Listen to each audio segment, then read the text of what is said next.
সুপ্রিয় দর্শক সবাইকে শুভেচ্ছা ও স্বাগতম। আজকে আমাদের সাথে যুক্ত আছেন কমরেড শেখ ফরিদ।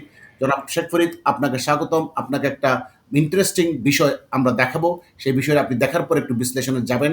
সেই আপনি জানেন গতকাল সিএনএন ইয়াকে পাকিস্তানের প্রতিরক্ষা মন্ত্রী খাজা মোহাম্মদ আসিফকে সাক্ষাৎকার নিয়েছে এবং তাকে নাস্তানাবুদ করে দিয়েছে। যেমনটা অজগর সাপ একটা প্রাণী শিকার করলে আস্তে আস্তে তাকে পেঁচিয়ে দম যেভাবে বের করে ফেলে, ঠিক একই পদ্ধতিতে সিএনএন এই প্রতিরক্ষা মন্ত্রীর সে দমটা বের করে নিয়েছে। আমরা একটু শুনি, আপনি একটু শুনুন।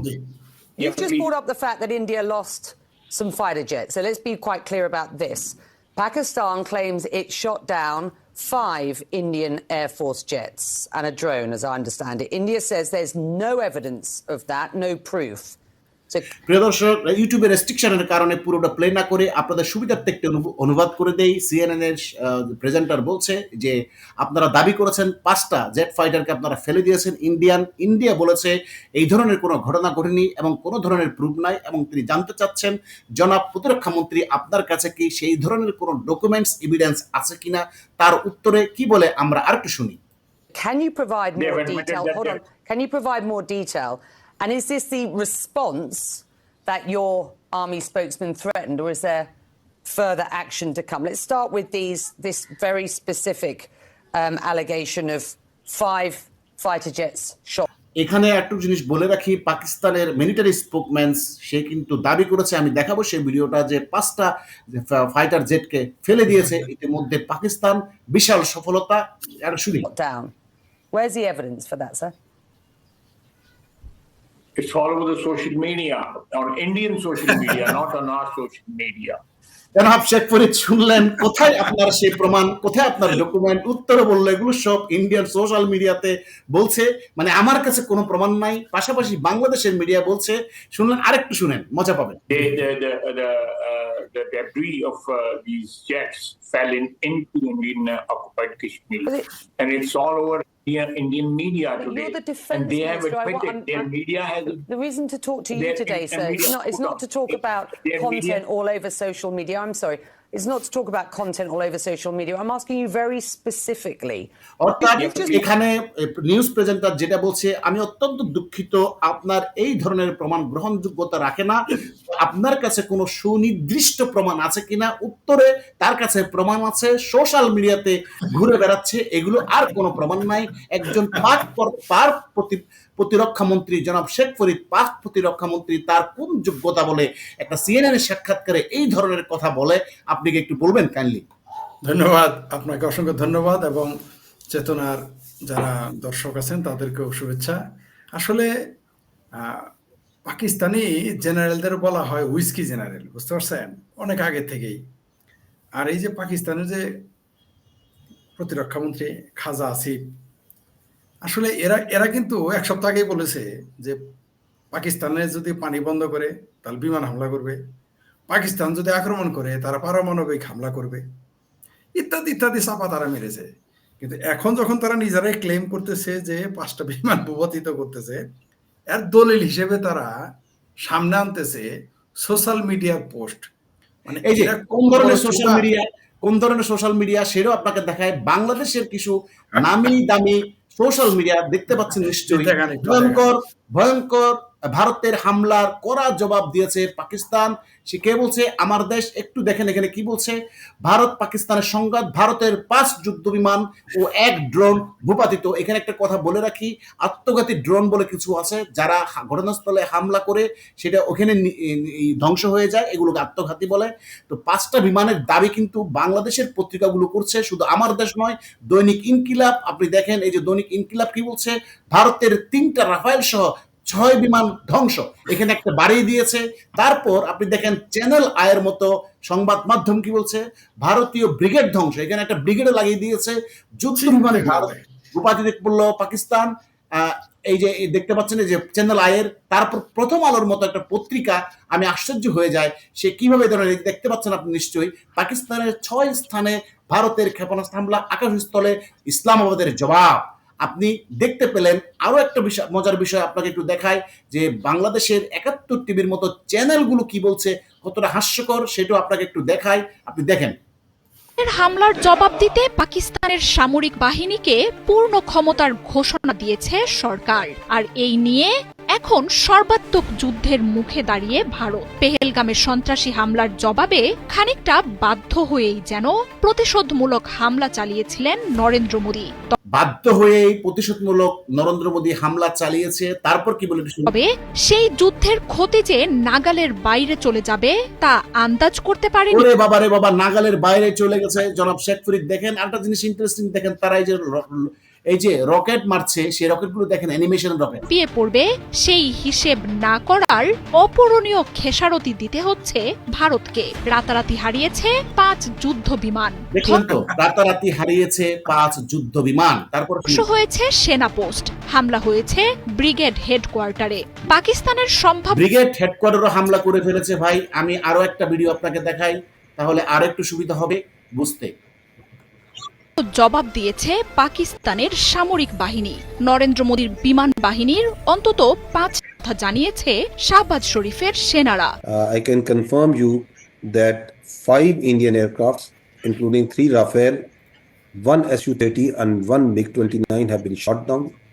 And দেখেন স্পোকম্যান পাকিস্তান মিলিটারির, সেও কিন্তু এই কথাটা দাবি করছে, এবং দেখেন তাদের সংবাদ মাধ্যমগুলো কিন্তু এই যে দাবি করছে Pakistan has downed 5 Indian air force jet, defence chief তারা দাবি করছে। অপরদিকে আপনাকে যদি আরো একটা বিষয় দেখায়, দেখেন দ্য ইকোনমিক টাইম কি বলছে, ইন্ডিয়ান পত্রিকা, Pakistan shoot down Indian fighter jet, প্রশ্ন করছে। PIB fact check debunk is information campaign, অর্থাৎ তারা ক্যাম্পেইন চালাচ্ছে ইয়ার বিরুদ্ধে, ক্যাম্পেইন চালাচ্ছে যে তারা ধ্বংস করেছে, এই ধরনের আইএসআই ক্যাম্পেইন, ফেক নিউজ ছড়াচ্ছে। এবং আরো একটা জিনিস দেখায় আপনাকে, সমস্ত এই রেপুটেড পত্রিকাগুলো দেখেন কোনো ধরনের বিবৃতি তারা দেয়নি। এই দেখেন, did Pakistan shoot down Rafale jet during operation শুটার, PIB fact check says no, অর্থাৎ তারা এই ধরনের কোনো বিমানকে ফেলতে পারেনি। এবং আর টিভির মতো আপনি দেখতে পাচ্ছেন যে ভারতীয় 5 যুদ্ধ বিমানের বিধ্বস্ত। পাইলটের কি অবস্থা, আরো এক ধাপ এগিয়ে পাইলটের খবর নিচ্ছে। আপনারা দেখেন পাইলটের খবর নিচ্ছে। এখানে আরেকটা বোঝার জিনিস দেখেন, কালবেলা একটা গুরুত্বপূর্ণ খবর করেছে পাকিস্তান কর্তৃক ভারতীয় যুদ্ধ বিমান ভূপাতিদের ভিডিও গেমের, অর্থাৎ ভিডিও গেমের আরো একটা জিনিস দেখেন, আপনি নিশ্চয় জানেন কামানের গোলা অথবা মিসাইল হামলায় যখন বিমান বিধ্বস্ত হয় সেখানে ছাই বর্ষ ছাড়া আর কিছুই পাবেন না। অথচ এখানে দেখেন যমুনা টিভি তার প্রতিবেদন প্রকাশ করছে ভারতের 2টি যুদ্ধ বিমান ভূপাতিত, দাবি পাকিস্তানের, অথচ বিমানটা দেখেন একটা বিশাল অক্ষত খণ্ডিত অংশ এখানে পড়ে আছে, অথচ সেই বিস্ফোরণের কারণে কিন্তু ছাই বর্ষ হয়ে যাওয়ার কথা ছিল। এখন আপনার কাছে আমার সুনির্দিষ্ট প্রশ্ন যে বাংলাদেশের এই যে মেইন স্ট্রিম যাদেরকে বলা হয় আন্তর্জাতিক রেপুটেশন তাদের আছে, গ্রহণযোগ্যতা হারালো সংবাদে প্রোপাগান্ডা করে, এইটা তাতে করে বাংলাদেশের কি লাভ হলো, পাকিস্তানের লাভ হলো কি, ভারতের কি লাভ হলো, এই ধর পত্রিকাগুলোর অবস্থানে কি হলো, অবস্থানে বা কি হতে যাচ্ছে আমাদের দেশের পত্রিকাগুলো? ধন্যবাদ আপনাকে। আসলে এদের টিআরপি বাড়ানোর জন্য তারা এগুলো করে থাকে। এখন দেখেন তারাই কিন্তু পরে বলতেছে যে এগুলো ভুয়া খবর, কিন্তু তারা গত 24 ঘন্টা বা 40 ঘন্টায় তারা তাদের বিজনেস করে নিয়ে গেল। এটা হচ্ছে মানে তারা জানে যে বাংলাদেশের মানুষ, বেশিরভাগ মানুষ এই নিউজগুলো শুনতে চায়, তারা ওইগুলোই শুনিয়েছে যা তারা শুনতে চায়। এখন তারাই বলতেছে যে এই নিউজগুলো ফেক। মানে আমরা তো বলেছি, আমাদের বলার পর এখন তারাও বলতেছে এগুলো ফেক। যে পত্রিকাটা বললো পাকিস্তান 5টা বিমান, ভারতীয় বিমান ধ্বংস করেছে, এখন তারাই বলতেছে যে এগুলো ফেক। মাঝখান থেকে ওই যে কে যেন বলছে, মাঝখান দিয়ে আপনারা কিছু মনে করেন না, যে তুমি কিছু মনে করেন, ওই যে 501 মৌলবী বলছিল না, মাঝখান দিয়ে এরা কিছু কামাই নিয়ে গেল, এরা বেশ কিছু ইনকাম করলো। তবে এটা সাংবাদিক এবং সংবাদ সংস্থার ইথিক্সের মধ্যে এটা পড়ে না। এটা এরকম ভুয়া নিউজ একেবারে ঠাডা পড়া, মানে আমাদের জামালপুরের ভাষায় যদি বলি ঠাডা পড়া মিথ্যা কথা, এরকম ঠাডা পড়া মিথ্যা কথা দিয়ে সাংবাদিকতা করা, এটা আসলে কি বোঝায়? এটা জনগণের সাথে প্রতারণা, পৃথিবীর সাথে প্রতারণা, পেশার সাথে প্রতারণা। আর বললেন যে বাংলাদেশে কি লাভ, পাকিস্তানে কি লাভ, ভারতের কি লাভ, এই ব্যাপারে যদি আলোচনা করি, ভারত এটা নিয়ে হাসাহাসি করতেছে।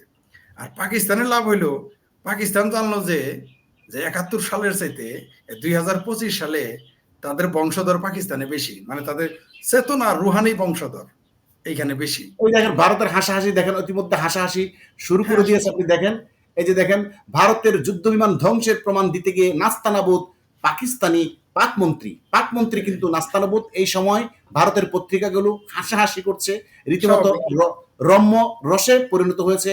আরো একটা বিষয় আপনার সাথে একটু শেয়ার করি, সেটা হলো আল্লামা মোজাদ্দেদি আল মাদানি পিনাকি ভট্টাচার্য আল জামিয়াতুল আল মদিনাতুল আল আজাহারি ভট্টাচার্য কিন্তু কি বলেছে, পরাজিত হবে মোদি, শুরু হয়েছে গাজওয়াতুল হিন্দ কিন্তু শুরু হয়ে গেছে।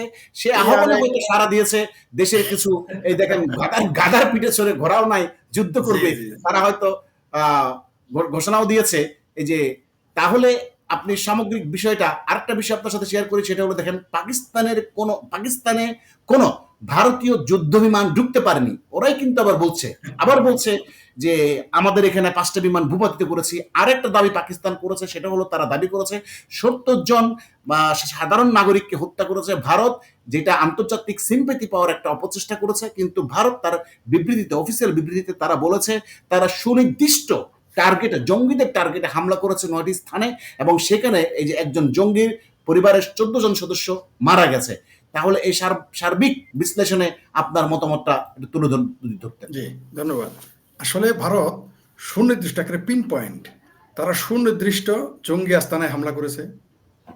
তারা সুনির্দিষ্টভাবে যে সমস্ত জায়গায় আত্মঘাতী, শব্দগুলো উচ্চারণ করা বিপজ্জনক, আবার ইউটিউবের সমস্যা হয়, তারা আত্মঘাতী হামলার যেখানে ট্রেনিং করানো হয় সেখানে হামলা করেছে। যেখানে জঙ্গিদের অন্যান্য প্রশিক্ষণ দেওয়া হয়, তাদের মগজ ধোলাই করা হয়, এবং যেখানে সরাসরি প্রশিক্ষণ দেওয়া হয়, এরকম 9টি জায়গায় সরাসরি ভারত হামলা করেছে। এবং ভারত সেখানে বলেছে যে এটা যুদ্ধ নয়, তার সন্ত্রাসী আস্তানায় হামলা করেছে। যুদ্ধ করলে তো ক্যান্টনমেন্টে মারতো, সরাসরি ক্যান্টনমেন্টে মারতো, তাই না, সেনানিবাসায় মারতো। এখন সবচেয়ে হাস্যকর দেখেন, আপনি তুলে ধরলেন প্রমাণ, একই সাথে বলতেছে ভারতের কোনো যুদ্ধ বিমান পাকিস্তানের আকাশ সীমায় পৌঁছে নাই, তাহলে ধ্বংসটা করলো কেমনে? তার কথাই তো, এরা স্ববিরোধী। এরা আসলে শোনেন, ওই যে আপনাদের মনে আছে যে যখন এমনকি 71 সালে পাকিস্তানি মিডিয়া এমন কথাও ছড়িয়েছিল যে পাকিস্তানের সৈনিকদের সাথে নাকি ফেরেস্তা ছিল। 1965 সালে এরকম ছড়াইছে, 1971 সালে এরকম ছড়াইছে যে ফেরেস্তা এসে যুদ্ধ করতেছে। এরা তো সেই কম, সেই পাকিস্তানি এরা তো আজগুবি কথাবার্তা এখন বলবেই। কিন্তু আমার কাছে হাস্যকর লাগে যে যুদ্ধ হচ্ছে গুজরাটে, যুদ্ধ হচ্ছে পাঞ্জাবের বর্ডারে হলে যদি হয়, কিন্তু লাফালাফি করতেছে বাংলাদেশের কিছু জনগণ। বুঝে উঠতে পারতেছি না এই দেশে এরা, আমার ভাষায় এরা সবাই হেফাজতে পাকিস্তানি।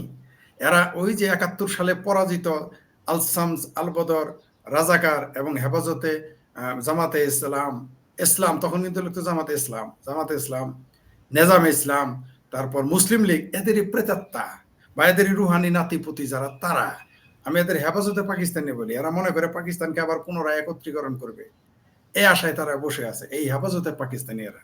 কিন্তু এর বিনিময়ে কি হলো, বাংলাদেশ সম্পর্কে পৃথিবীতে মেসেজ গেল যে পাকিস্তানের চাইতে এই বাংলাদেশের মানুষগুলো আরো মহামূর্খ। এই মেসেজটা কিন্তু পৃথিবীর কাছে চলে গেছে, সারা পৃথিবীতেই হাসাহাসি করতেছে মানুষ।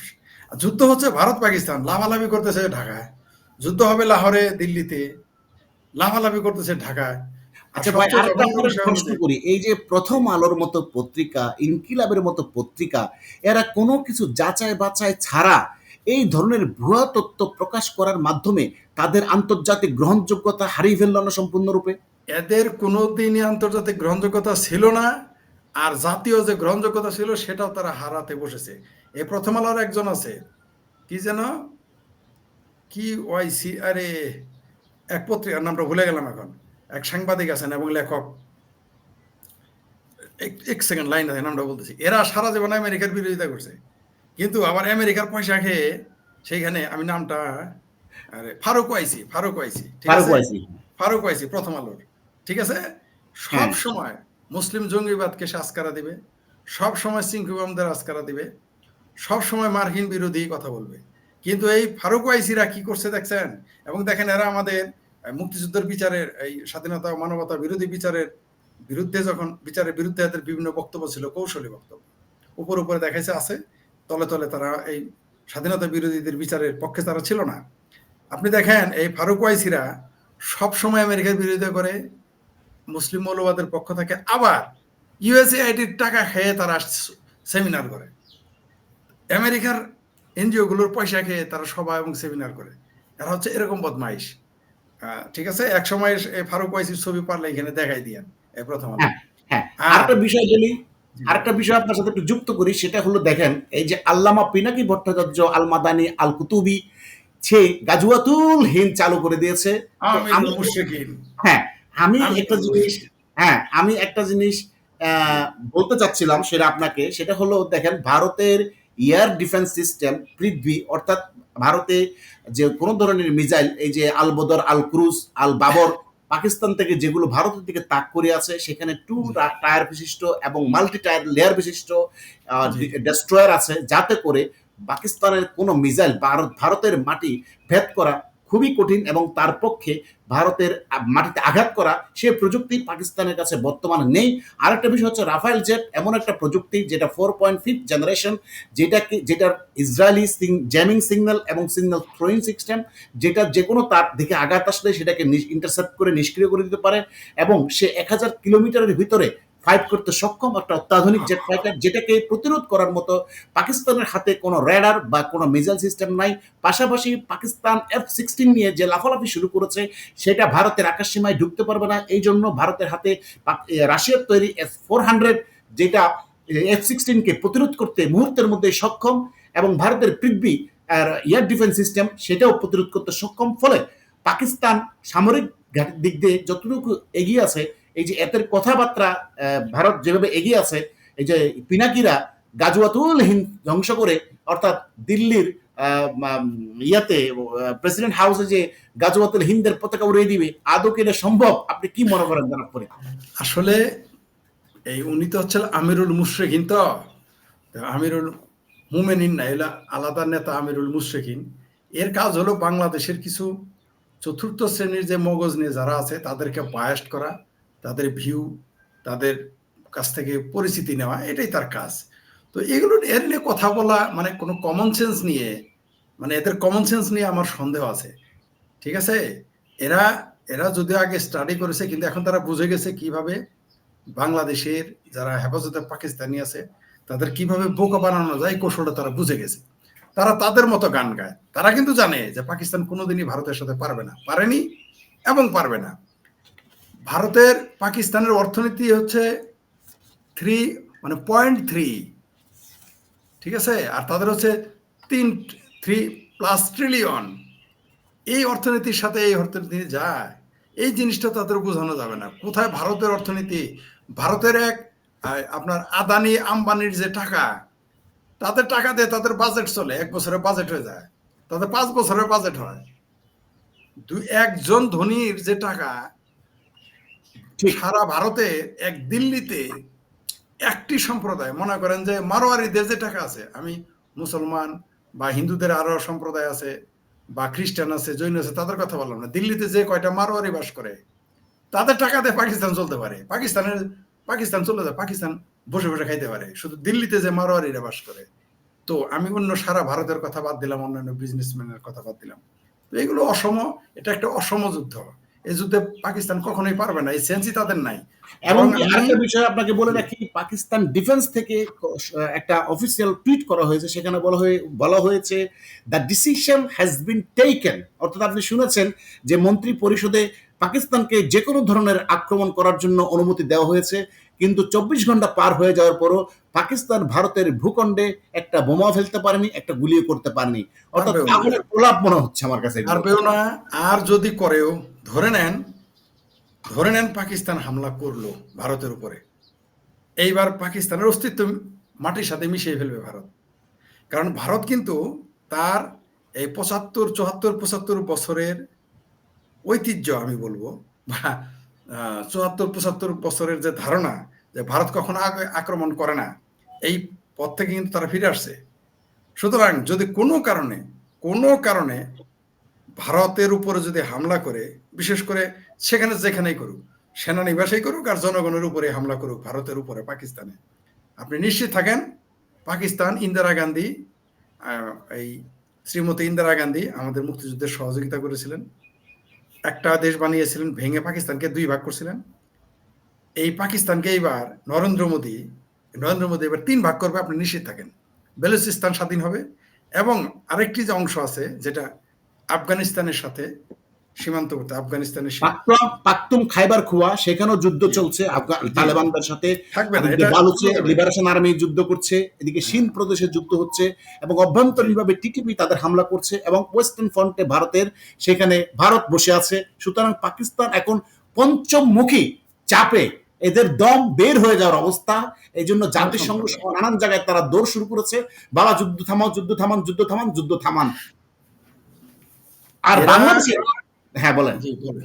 এরা যদি ভুলে, আমি 1 মিনিটে শেষ করে দিই ওই আগের কথাটা, ভুলেও যদি ভারতের উপরে হামলা করে পাকিস্তান, সেটা সেনানিবাসে হোক আর জনগণের উপরে হোক, ভারতের উপরে হামলা হলেই পাকিস্তানের অস্তিত্ব, বললাম তো এবার 2 ভাগ হবে। 71 সালে এবার 3 ভাগ হবে। 71 সালে 2 ভাগ হয়েছিল, এবার 3 ভাগ হবে। যেটা আপনি বললেন, পেশোয়ারা চলে যাবে আফগানিস্তানের সাথে, সরি মানে আপনার আফগান যতগুলো আছে ওটা চলে যাবে, আফগানিস্তানে ঢুকে যাবে, এক অংশ চলে যাবে, আর বেলুচিস্তান স্বাধীন হয়ে যাবে। কারো বাবার ক্ষমতা নাই পাকিস্তানকে ঠেকানোর। ইভেন এগুলো আমার কথা না, এগুলো পাকিস্তানিদেরই কথা। আরেকটা বিষয় আপনার সাথে একটু আলোচনা করি জনাব শেখ ফরিদ। আরেকটা বিষয়, আমাদের দেশের এখানে কিছু পাকিস্তান প্রেমী মানুষের মধ্যে দেখা যাচ্ছে, পাকিস্তানের সাথে চায়না আছে, পাকিস্তানের সাথে তুরস্ক আছে। এখানে আপনার অবগতির জন্য আমি একটু সংযুক্ত করব, সেটা হলো রাশিয়া ইতিমধ্যে ভারতের সাথে যে কোনো পদক্ষেপকে তারা ইতিবাচক হিসেবে ঘোষণা দিয়েছে, ভারতের পাশে থাকার, এবং রাশিয়া চায়নারও বন্ধু। সেক্ষেত্রে চায়নার কি চায়না ঘোষণা দিয়েছে পাকিস্তানের পক্ষে থাকবে, কিন্তু চায়না কি কখনো এই ভুলো রাশিয়ার বিরুদ্ধে যে পাকিস্তানকে সহায়তা করবে বলে আপনি মনে করেন? না না, এই মুহূর্তে ভারতের সাথে রাশিয়ার যে চুক্তি, ভারতের সাথে রাশিয়ার যে সম্পর্ক, সেটা আজকে নতুন না, এটা আজকে নতুন কোনো বক্তব্য না। যারা বলতেছে চায়না এর পক্ষে আছে, পাকিস্তানের পক্ষে, তো 71 সালেও তো চায়না পাকিস্তানের পক্ষে ছিল, বরং তখন আমেরিকাও পক্ষে ছিল পাকিস্তানের পক্ষে। এখন তো আমেরিকা পাকিস্তানের পক্ষে যাবে না, এখন তো আমেরিকা ভারতের পক্ষে যাবে, ইসরায়েল ভারতের পক্ষে যাবে, রাশিয়া ভারতের পক্ষে যাবে। অলরেডি ইরান সমর্থন জানিয়েছে ভারতকে। আর মধ্যপ্রাচ্যের দেশ সব এখন ভারতের সাথে আছে। মধ্যপ্রাচ্যের কোনো দেশ তো পাকিস্তানের পক্ষে বিবৃতি দেয় না, দিবেও না, কারণ তারা জানে যে পাকিস্তানের ভবিষ্যৎ কি, তারা জানে যে পাকিস্তান দিয়ে সারা পৃথিবীর কোনো উপকারী হবে না। এই ব্যাপারে ভারতেরও একজন বলছে, ভারতের যে আরশাদ ওয়াইসি, যিনি নরেন্দ্র মোদীর কঠোর সমালোচক, বিজেপির কঠোর সমালোচক, ভারত সরকারের কঠোর সমালোচক, তিনিও বলছে যে তোমার প্যারাসিটামলের একটা ওষুধ বানানোর ক্ষমতা, তোমার যোগ্যতা তোমার নাই, তুমি আসছো ভারতের সাথে যুদ্ধ করতে, প্যারাসিটামল বানানোর যোগ্যতা নাই, তুমি এসে যুদ্ধ করতে ভারতের সাথে। আপনি নিজেই বলেছিলেন যে রাশিয়া এমন একটা রাষ্ট্র যে কখনো তার বন্ধুর সাথে বেমানি করে না, ঐতিহাসিকভাবে আজ পর্যন্ত রাশিয়া বন্ধু বেমানি করে না এবং ভবিষ্যতেও করবে না, কোনো সন্দেহ নাই। আর মুসলিম বিশ্ব যে তথাকথিত যে মুসলিম বিশ্ব আছে, পাকিস্তানের পিছনে বলা হয় তুরস্ক আছে। কালকে তুরস্কের যে বিমান, তুরস্কের যে যুদ্ধ জাহাজ পাকিস্তানের পানি জল সীমানা আসছিল, তারা ভাগছে। যখনই ভারত মিসাইল হামলা করছে তার 2 ঘন্টা পরেই ভাগছে। থাকবে না, তুরস্ক থাকবে না, পালিয়ে যাবে। কারণ তুরস্কের এরদোগানের কুর্সি না টানাটানি আগামী নির্বাচনে সে বিপুল ভোটে ফেল করবে, তার জামানত থাকবে কিনা সন্দেহ আছে।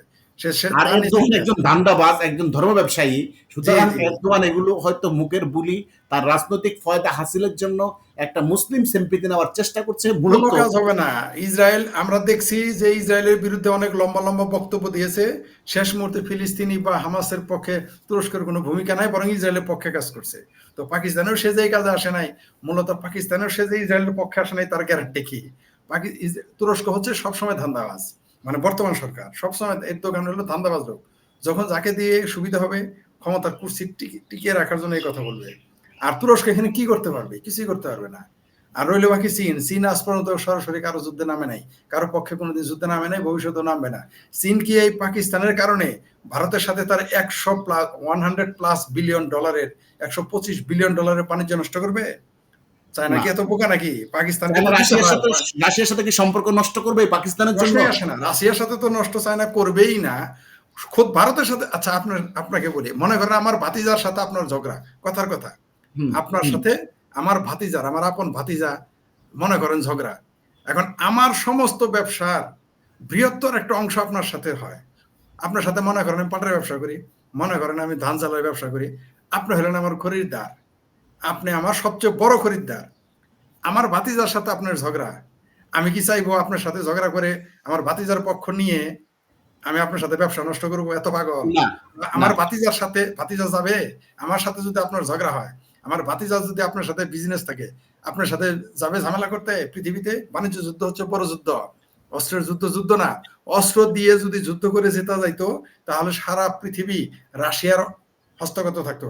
কারণ এখনো রাশিয়ার যত পারমাণবিক অস্ত্র রয়েছে সারা পৃথিবীতে তার কয়েক গুণ বেশি আছে রাশিয়ার কাছে। তো অস্ত্র তো যুদ্ধ দিয়ে হবে না ভাই, শুধু যুদ্ধ অস্ত্র দিয়ে হয় না, বাণিজ্য একটা ব্যাপার। সুন্দর বলেছেন। আসলে আমাদের দেশের এই মানুষগুলো পাকিস্তান প্রেমী, যাদের পাকিস্তানে ফেলে যাওয়া এই মানুষগুলো পাকিস্তান করে করে, অর্থাৎ পত্রিকার সহ ইউনুসকে খুশি করার জন্য অথবা এই রাজাকারদের খুশি করার জন্য, পত্রিকাটা তাদের কাটতি বাড়ানোর জন্য হতে পারে, নানান কারণে এমন ডাহা মিথ্যা প্রচার করে একটা বরঞ্চ বাংলাদেশের মান সম্মানকে ক্ষুণ্ণ করছে আন্তর্জাতিক দরবারে এবং ভারতের কাছে। তো জনাব শেখ ফরিদ, আপনি সুন্দর আলোচনা করেছেন। আমরা আবারও দর্শকদের সাথে আলোচনায় আসবো, হাজির হব। তখন সবাই ভালো থাকবেন, আপনিও ভালো থাকবেন। ধন্যবাদ।